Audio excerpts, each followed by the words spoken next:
All right, Lexi, thank you so much. You know, we expect to feel safe in our own neighborhoods, but folks in the central Lubbock area tell us they're worried about the people who moved in down the street. Yeah, KMAX Tori Larned joins us now to take us through some of their concerns. What do they tell you, Tori?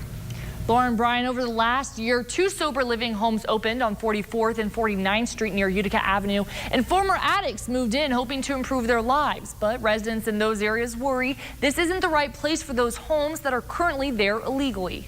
Well, the first weekend they moved in, there was an ambulance and a fire truck that showed up, and we're here for like an hour and a half. Candace Penn says she grew up in this neighborhood. Now she's raising her own family there. Candace asked not to be on camera. I want my kid to not be exposed to drug use or alcohol. With the Beehive Recovery Ministry moved in next door, she worries about her daughter. There's an elementary school that's maybe 2 blocks away from here. There's a bar that's a block away from here. It just doesn't seem like an appropriate area to open it up in. She says it's also made parking a mess and decreased property values in the area.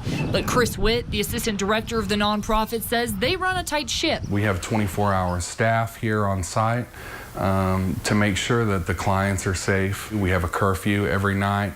We always do UAs and breathalyzers. He says they do chores, work, attend meetings, and go to church. They're recovering addicts who just want to become a part of the community. When you're honest about those things and you say, this is what we've done, this is what we're trying not to do, and this is what we'd like to become. Steve Massengale, the city councilman for the district, says the homes currently don't have the proper permits and are operating illegally. I think the goal is to make sure that they operate in a way that doesn't create a nuisance in the neighborhood. That would mean having 6 or less residents in the home, reducing parking congestion, and getting the proper city inspections. Witt says he'll do anything the city asks to make sure their residents have a chance at a positive life. I think that everybody should have an opportunity to be able to become something better than they've ever had an opportunity to do.